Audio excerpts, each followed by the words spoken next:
Hey guys, and welcome back to another video. Hope you are okay on that side of the screen.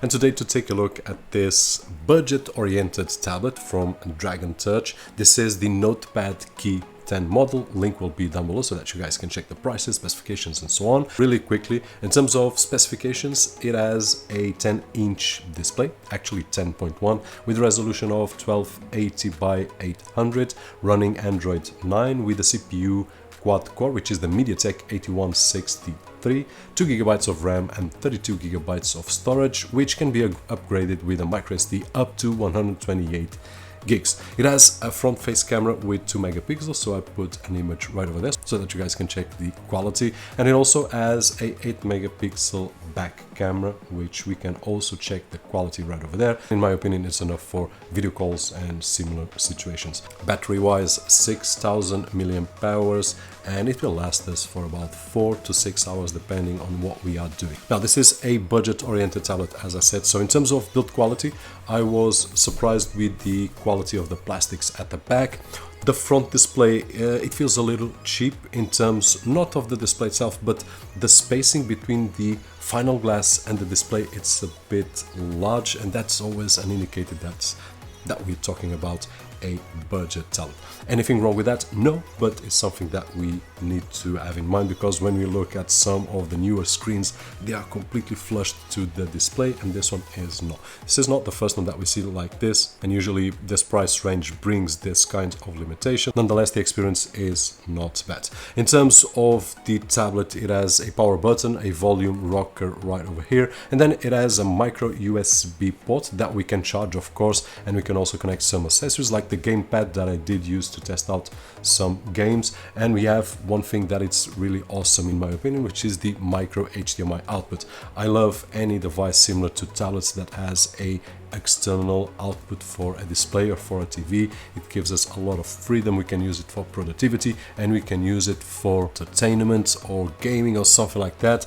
If the issue is the screen itself, then we can eliminate that by putting a cable right over here and connect it to a big screen TV. Now, performance-wise, I did test out the Wi-Fi. I was getting speeds between 60 megabits per second on download and upload, and 70 more or less. Geekbench 5, 100 and 329. So it's in line with the MediaTek CPU that we are watching. And if your question is, hey Robert, does it play all those apps that you've got right over there?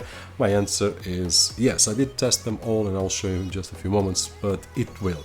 The only thing that we will feel is, in terms of performance, the multitasking is not as aggressive as a medium to high tablet or phone that you are used to. So this is an entry-level tablet, and that is the kind of performance that we will have. But once we have the app open, then the experience is nice, and I've got no complaints right over there. Now, I did test out Netflix, Disney Plus, Amazon Prime, Novo TV and Meo Go, which are apps available here on my country, basically IPTV services from the operators that work on the market in terms of TV, internet and so on and so forth, all of them with a great experience. Kodi, I did test it out to see if it was capable of decoding and the bandwidth that we have available. And here my suggestion is, if you are playing movies from your network up to 5-6 gigabytes in space, then you will be just fine. If you have movies of 50-60 gigabytes, then we will be limited by the Wi-Fi bandwidth, so just have that in mind. In terms of Plex, it works in a different manner, so it will transcode on the server side if it's necessary, so you will be more than fine. And then finally, in terms of gaming, I did play with Asphalt 9 Legends. I did use the gamepad connected via micro USB. The experience was really nice once the game started, because until we reach the game it will take quite a while, and even on the menus sometimes we will feel a little bit slower. Nothing special, but slower compared to other phones that we are used to, and tablets of course, but basically that was the experience. I also tested one which is Rise Cultures, which is similar to Settlers, a kind of game that I really enjoy, and the experience was also really acceptable. So we can play this kind of games. We just need a little bit of patience with this kind of tablet, and in conclusion, we need patience to use one of these tablets. Now, in my opinion,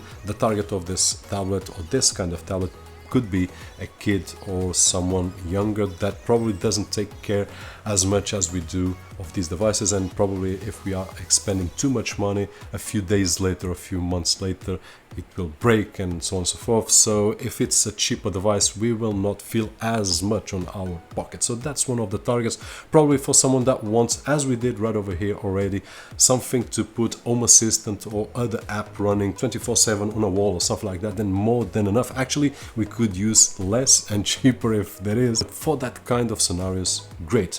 For those that want gaming and so on and so forth, yes, it will be totally fine, but you will need patience. It's not instantaneous, just pushing the button and opening the app. That being said, overall, for the price and what we get, I can't complain, and hopefully the video is helpful for you to decide if this is the kind of tablet that you want on your daily usage or not. That being said, if the video was helpful, then don't forget that usual thumbs up right over there, which is really appreciated on this side of the screen.